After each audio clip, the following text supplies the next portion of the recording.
Claude. Both teams don't have a gold laner yet, ha? Oo. So, itong Echo, umaas sila na, okay, on the swing back, tayo una. Kung ano matitira.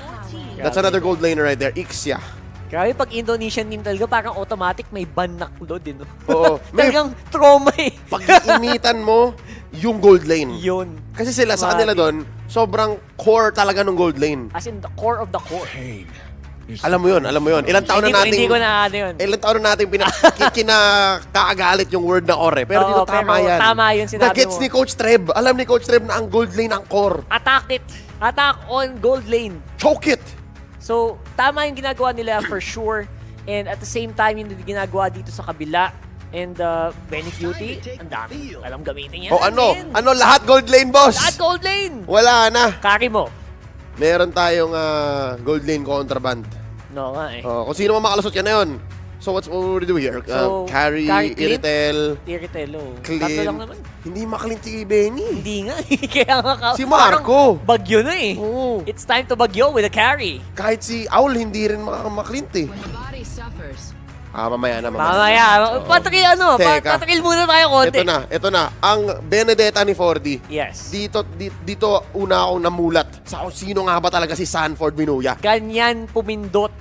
Kaya siya kinukuha, batang-bata pa lang. Oo. Ang lupit pumindot. Mula sa tahanan ni Dogs. Tahanan- Sa bahay ng Sa Aider. doghouse. Oo. May iba pa bang team si Fordy dati? Yun na talaga. Doon siya nagsimula eh. Doon siya unang... Doon siya namulat. So sila yung nag-invest kay Oo. Sanford. Yes. Ngayon, world champion na siya. Ngayon, stonks yung investment. Here we go. Alam talaga si Boss Dogs may eye for talent. Yes. And hanggang ngayon, ongoing yan. Naghahanap pa rin siya. So, binabati namin yung mga tropan dyan. Ako si Doggy, malupit, mga malulupit yan. A lot of players right now din sa MPL, dun talaga. And ebidensya si Sanford of his skill. Yep. And there you go, the Irritel. Wala ka lang no choice, Evos. Kailangan mo nang mag-Irritel. Sobrang dive heavy ng Evos. And I think this is according to Echo's plan. And they answer back with a carry. Na ako po, pag ang team fight tumagal at na-weather ng Echo yung storm, yung bagyo naman ang hahagupit. Kapag na-timing nila na, okay, heavy crossbow, mamba out, kami naman babawi. Yeah. Sabi niya, what is tank paper only? Napakalambot pero napaka-hapdi din na tumira itong lineup na itong Evos Legends. Tama yung tanong mo, boy. What is tank? Walang tank. What is tank talaga? Walang totoong... Tingnan mo magkakaroon tayo ng recap ng draft. Walang totoong tank yung Evos. Walay. Ang pinaka-frontline mo dyan, siguro Arlot na. Oo, yung Arlot, para tumagal siya sa fight, dapat sumi-spellbomb. Tsaka kailangan set siya eh. Kailangan talaga siya Tama. yung hindi siya makita. Yes, tapos Yun. perfect yung initiation. Kung meron mang small margin of error at mahanapan nyo ng Echo, hindi na ganun kalinis yung intro. So parang, Nagawa nila kanina against BTR, I don't know Oo. if they can do it against Echo. feel ko napasubo yata sa draft yung Evos eh. Parang sabi nila, Ito na eh. kunin nyo yung pinakamagaling nyo, pero ang lalambot. Ayun, di ba? Wala silang totoong tank. Oo, pati si Guinevere. Tank yan, pero hindi talaga eh. Tank build. Tank build. Pero, ewan ko, tingnan natin. Okay. Loading up into game number 1 of 1. Alright. Nice save. Nice one. Okay. Save. So this is confirmed match 20 Match in our 20. lineup of 24 games in the group stage. And if I'm not mistaken, this is 16. I'm doing the math here. Guinevere, so that point. Si Guinevere nasa mga 90% My appearance. goodness. 90-95%. So, isang Around that number. mga ilang game lang siyang Oo. hindi na consider Oo. sa pick or ban. Hindi mo na siya siguro 3 games. Grabe. Sobra sa'yo ng tropa Ganun natin si Reyash. katindi. Sobra sa'yo ni Reyash ngayon. Ay, kailangan mo i-message mo. Okay ka pa ba? Hindi. Baka mamaya Siya nagme-message siya nagme-message sa akin. overload na yan naman eh. Siya nagme-message sa akin. Pero yung win rate, let's talk Ang about win rate, it. it's amazing. Guinevere is a breakout star. Sa totoo lang. Sa metagame na to. Yung isang change lang na yon na yung una niyang talon, merong mini-stun. Sobrang nagbago. Hindi siya totally unprecedented kasi may konting may konting pahahapyaw na nangyayari. Minsan may magpipick niyan before the patch started. Of course. Pero dito talaga na-realize sa mga teams na teka, pag parang napakadali palang gamitin itong Tama. Yun lang yun eh. Kahit dalawa lang yung ma-knock up mo sa spatial migration, naku, napakadaki ng epekto. And now I'm wondering, no? Nakita na natin eh. We were in this reality. Yeah. Diba? Guinevere, sobrang taas ng appearance rate, ban pick, win rate. It's getting there. It's struggling, but it's getting there. Ito. What about Tigreal? Si Tigreal kasi nadagdagan din si Tigreal nung mini-stan. Hindi ba natin nakakita pero feeling ko bumabadya eh. Sa totoo lang yung mga teams ngayon, some of them, syempre, nag-ready sila for the last on maneuvers of the best of one. Pero feeling ko some of them may konti pang tinatago. Very, very slightly tinatago. I'm very hopeful for heroes like the Tigreal, like the Barats, for instance. In the jungle? In the jungle. Uh-huh. So yung mga inaantay natin na possible pa lumabas. And right now in the group stages, some teams parang sabi nila hindi ko kailangan maglabas. I feel like CFU kanina on the Goshen, medyo hindi niya kailangan magpakita masyado ng heroes. Pero ginawa niya Lalo naman. pag confident ka, Oo. ginawa pa rin niya, di ba? So, super interesting because dito na makita yung mga possibilities of ng mga happenings. Ito na yung preview ng the big one at the end of the year, di ba? Tingnan natin. Di ba? So, Pero ito I would argue, ito big one din to eh. ay, oo. For the past few years of MLBB Esports, walang taon na lumipas na hindi dinaanan ng MPL Invitational. Ay. Ito yun eh. Sa totoo lang, I feel like this is part of the road to M. And It really is though. That's true. Di ba? Especially for teams na mula sa Pilipinas, Oo. kailangan natin patunayan namin. Ganito. Kung ang M Series, yan na yung kasal. Itong Oo. MPL Invitational, ito yung Debut. hindi. Ano Engagement party. Yung pamamanhigan. Pamamanhigan! Yan, doon sa mga Wow! nakakaalam. Ito yun. So parang papunta tayo On doon. the way. May mga kailangan kang patunayan na Yes. kailangan mong, may mga promise kang kailangan Dito gawin. may daan yun. Ito yun. Ito yun. Here we go. Game 1 in a best of 1. May momentum ang parehong team na ito. Pero syempre, nanonood kayo sa Tagalog stream. You know what we're looking for. You know who we're rooting for here. You know it! You know it! Walang kabayas-bayas. Joke lang. Syempre, full on support tayo para dito sa Naka-on yung Evo satellite. Naka-on yung Legends. satellite, boss. Nag-on ang satellite. Kitang-kita. Nabayada na ang pag-launch kanina. Hindi Oo. naman nakita sa inyong mga telebisyon. Ayan, ako si Doma. Nabibigyan dahan-dahan. Ooh. Daddy JP sumisilip din with the soul Teka. boom. Di ba yung na-nerf yung Wilderness Blessing? Yep. Pinapanood ko si JP, parang hindi naman eh. Ay, hindi. Oo. Ang bilis! Ganun Hindi, pa rin. Kasi na-proc niya yung Quantum. Alright, so to explain the mechanics, pinok niya yung Quantum Charge, naka-Wilderness Blessing siya, kaya ang bilis siya maglakad. Tama. Yun Tapos, syempre, all out, straight into that area. Doon siya mabilis eh. Yep. Around the jungle, around the river area rather. So, if hindi nagiging careful itong Evos, actually pwede siyang mapitas doon kanina. Yep. So, I think that's just a small reminder para kay Doma na keep your eyes open. Easy lang, boss. Isigahan mo lang. Easy lang. Here we go. Turtles already spawned. Una, ang Evos Legends sa eksena. Hihilahin ni Taz. Ang ganda naman ng hila na. Maximum Maganda, yan, ah. Maximum range yan. Halos likod na yan ah. Oo. Aba, lahat na lang nandito na eh. Oh, here Ayan, we go. kaso na-reset going into the Spatial Migration, activating the Violet Requiem, VR. the VR. 4v4. Pero yan na, nagamit nyo na yung ultima asin nyo. Paano kayo papasok ngayon? Yun ang tanong. Teka, kailangan nila i-perfect yung rotasi. Kasi ngayon, sayaw! Oh, there you go. Like the final blow. Sasayon ba niya? Carl TZ, syempre, automatic with Retribution. Baba! Ang espada with the Primal Rat. And Boom! first blood goes to Sanji. Maganda yung ginawa naman ng counter engagement dito sa kanyang final slash. Pero look at that. It's the beauty Boom! of the Nether Realm with the follow-up dito kay Sanford. Magandang galawan even under the turret lang naman. Ang lalim ni 4D. Shades of M2 Flap TZ. Yun yung paboritong posisyon ni Flap eh. Yung Season likod 7 ng torre, Flap, no? M2 Flap. Nako, iikutan yun sa mid. Alright, real quick, let's see what the emblem game looks like. Oh, tama, di ba? Oh. Quantum Charge. Agility, Wilderness Blessing, Quantum Charge. Kaya ang bilis panoorin ni JP sa mapa eh. You gotta go Check fast. mo yung minimap. Looking at what Evos Legends is rocking here. Uy, teka. Tama ba to? Common emblem on Van Strong. Huh. Okay, so this is, talaga alam niya yung trabaho niya. Alam niyang, sustain lang ako, boss. Ano ako, 60%, 70% kung ba't ko pili itong hero na to, final slash, yun lang. As in kunat, final slash. That's it. That's my job. That's And it. ang tanong doon is whether or not makakapitalize naman ng Evos yung pag-final slash niya. Kasi they do have the heroes na pwedeng gumawa nun tulad nung, syempre, no Spatial Migration. Mm-hmm. Automatic yan. And there's also the combo coming in from the Paquito. That's right. Napakahapdi niyan. So anyone that gets caught here, could be in trouble. Pero same can be said with Echo's lineup. Kaya din naman, rinespeto ng Echo yon. Kaya meron silang tatlong Purify. It's a Purify. very specific choice. Na sige, nakikita na namin yan. Sabi ni Coach Treb, alam ko kung anong pinaplano mo. Veldora, alam ko yung pinaplano mo, Van Strong. Magsawa ka sa kaka-final slash. Oo. Wala ka dyan. May Purify kaming tatlo. Sakasaluhin namin yan. Tapos may eye for an eye pa si Sanford. Good right. luck talaga. So para silang may mini digi. Pwede lang idaan sa sa microhan talaga. Oo. And that's exactly what they're banking on now. Itong si Evos naman, I think kailangan nilang idaan naman sa pure damage. Yep. So si Domak, yung kailangan bantayan dito ng Evos. At para naman sa Echo, I think kayang-kaya nilang agrihin to all day long. They can do this all day. Sanford, nasa likod, hinahabol si Taz. So, Whoa. walang retribution capabilities. Or, kung meron man, medyo tagilid. Tagilid ang vapor! No! Oy, si Taz! Naku! Grand Theft Turtle! Yun na yun! Grabe ka, Taz. Beautiful! You have stolen my heart, Dashboard Confessional. Ang galing nun. Okay, to be fair, yun ang isa sa mga strengths ng isang Guinevere. Bilis. Nabanggit natin kanina na siguro nga, a majority of her kit is the Violet Requiem, yung CC. Pero, madami din kasi pinipindot yan eh. Favorite mo sabihin yun is Spatial Migration. Spatial Diba? migration. Wait lang. Oh, Ultimate Slash! Sanji! Van Strong, meron ba bang gagamitin? Wala. Meron namang Flicker, not gonna be used at this time. Pero I have to agree with what you said. I feel like sobrang basic niya.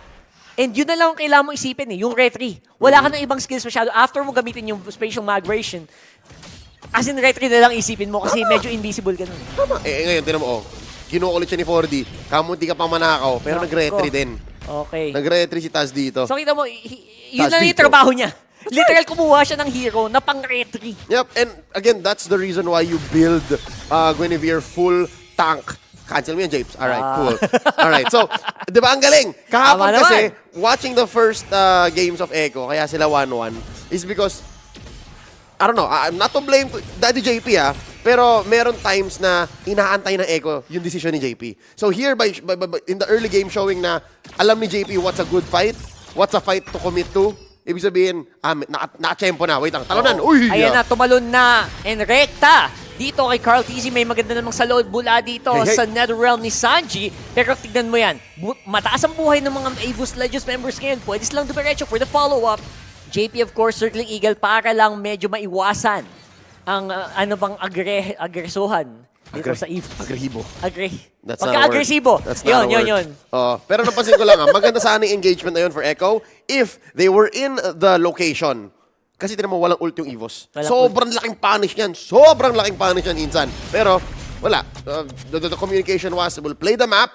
Dito tayo. Off camera. What? Woo! Okie-dokie. Okay lang. Nag-spawn was- naman si Sanj. Okay lang that yun. was interesting. Passive. Pero dahil nga sa passive ni Sanji, he's gonna be back on the map. Nice knock-up here coming in from Taz. Huli niya si Sanford. Gonna get that kill with Van Strong. Pero who is gonna get the retribution? Sino pa nga ba kundi si Carl TZ? And now the fight is ongoing. Nagamit na din ang final slot Uy, niya. Lumilipad si Kuya Taz. grabe. Very cutie with the kill.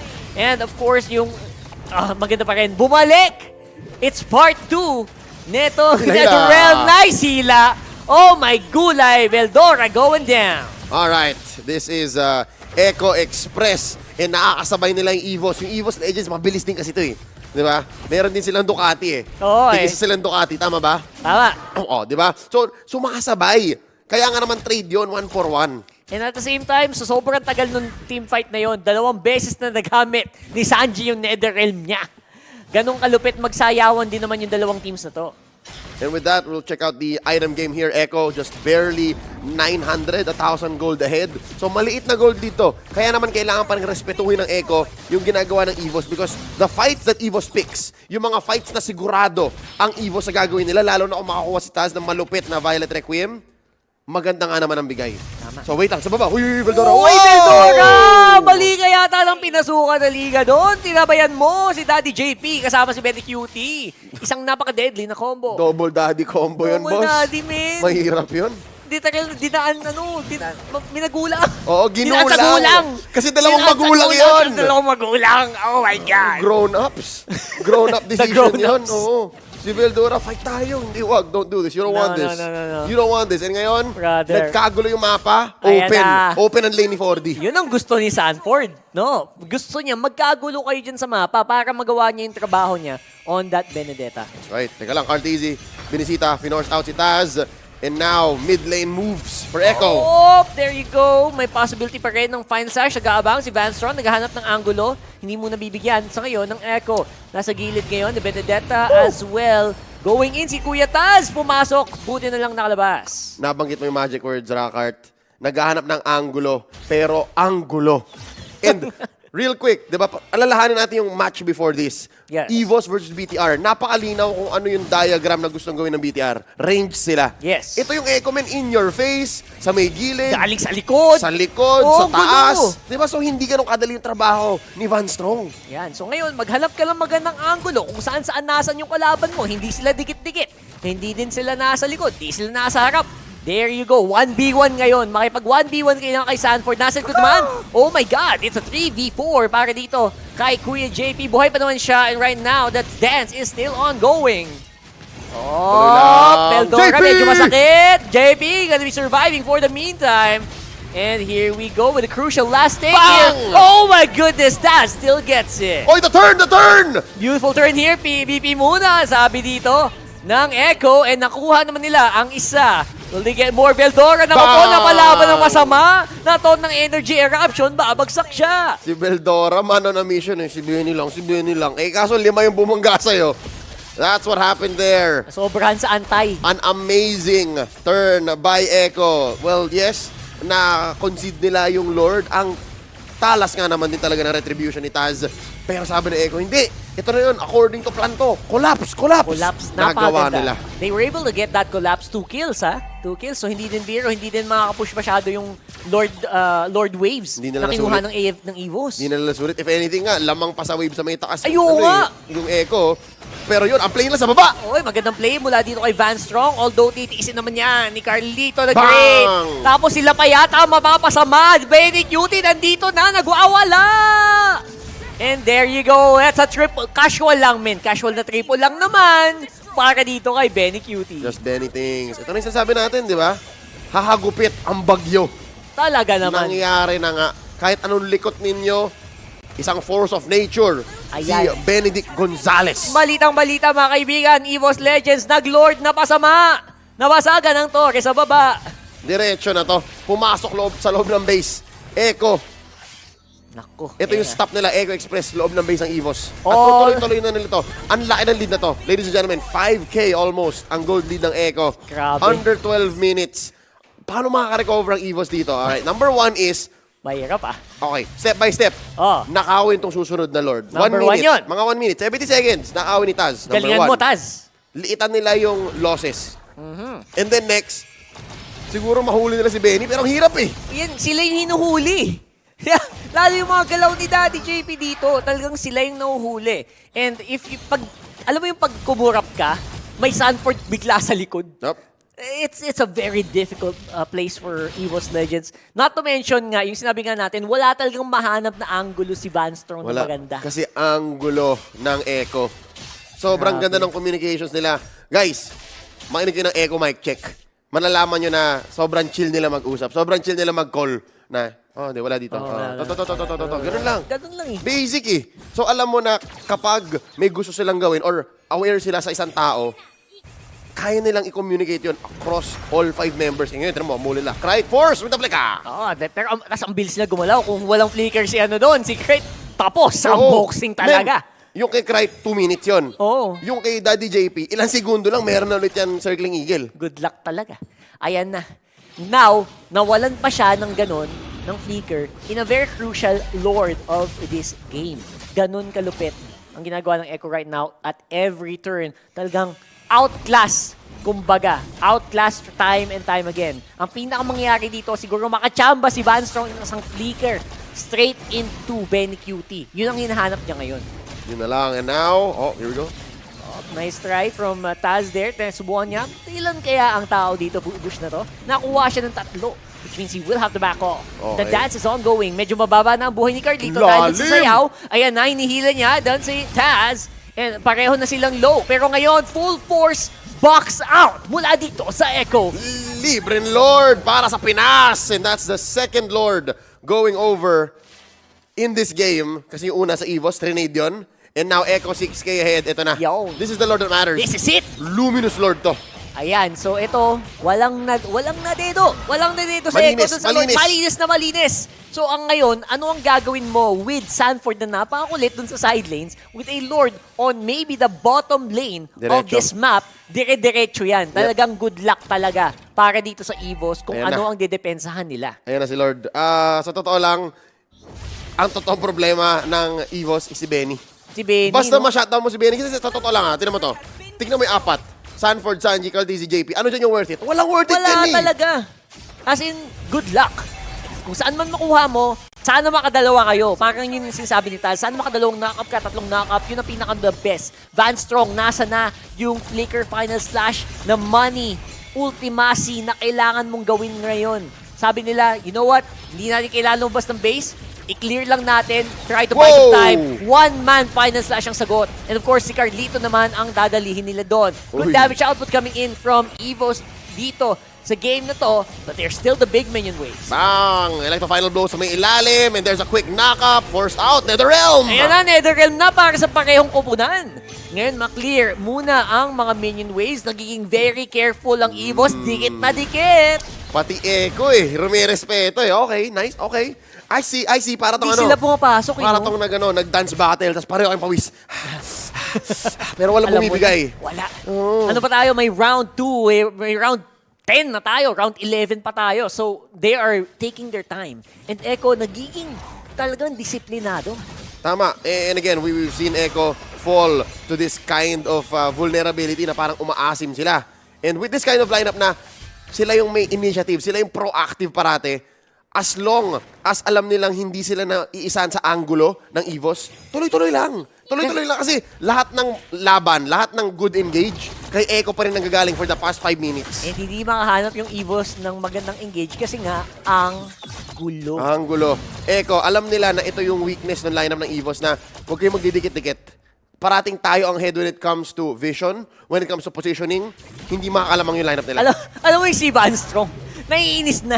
Sige, mag-isa yan. Sige, okay na nga. Go na nga. Parang ito wala na na lang. siyang choice eh. Pre, Fred yan. Ito na eh. Wala eh. Kanina pa ako hindi nag-ult eh. Oo, pero I am sure, again, these are professionals. They're very, in a nice way siguro yun. Men, wait lang. No. No. Ken. Cannot. No, wag. Yun eh. Oo. So far, I think they are doing a good job in holding In fairness dito sa EVOS, tama yung ginawa nila na sobrang dikit, tas i-force mo agad ng very early yung NetherRealm ng kalaban. At the same time, nag-drop sila ng ganun. That's also a big step.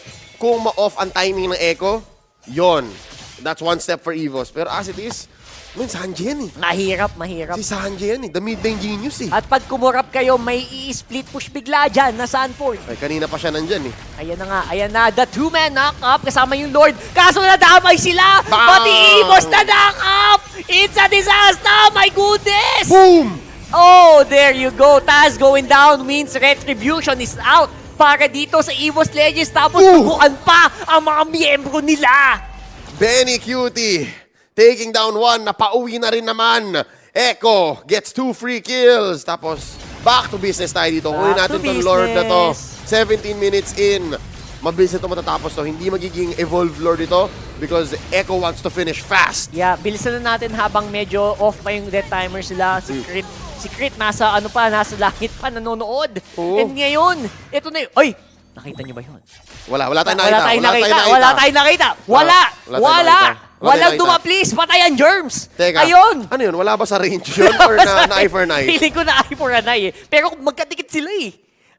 Wala. O baka off-angle. Off angle. Oo. Gumagalaw si Sanford. Parang nandun siya sa labas ng triangle. Oo. Okay. Oh, anyway, may ultimate na ulit siya, pero patayan germs. Pero sa ngayon, ito na. Here we go. Papasok na taas. Nice two-man knock-up with the Violet Requiem. Whoa! May counter pang Final Slash. Makuha ni Sanji. Ayan na. Yung sinabi natin kanina, wala nang NetherRealm.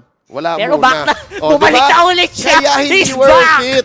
Unless si Oh. Benny yung makukuha ninyo. Si Benny talaga. Hindi siya worth it. And right now, ito yung prime time para sa EVOS kasi wala pang immortality si Benny. At Ayan, pahabol pa lang din naman yung Netherrealm. Pero yun yung sinasabi natin eh. Tapos meron pang Winter Truncheon. Good luck talaga. Here we go. Here we go. Lord is walking on the bot side. Nagamit na ang Spatial Migration na manggasitan sa pader. Naku po, bigyan nyo na yellow. May bukol yan. And looks like that will be enough to at least slow down Echo. Pero yung Lord nasa baba pa. Mag-re-regen naman si Carl Tizzy with the Guardian Helmet. Okay lang, men. Kahit na batang may bukol yan, batang may laban si Taz. Batang may laban. Okay lang! Oh, here you go. Ay, ang ganda naman ng pasok ni Kuya Sanford. Nagamit na yung kanyang immortality pero looks like it will be enough to at least get the Lord in position. Maganda pa rin ang counter goal ng Echo. And looks like that's it. One more time. Echo ang mananaig laban sa Indonesian team na EVOS Legends. Tapos na to. To post na to. Oh, wow. Ito, play na play. Kapon pa sinasabi ni Manjin eh, nahirapan lang kami, pero gigil na gigil. Ito na yun. Yun yung itsura ng Echo na gigil na gigil. Saya. Sa totoo lang, hindi ko pinapansin si Carl eh.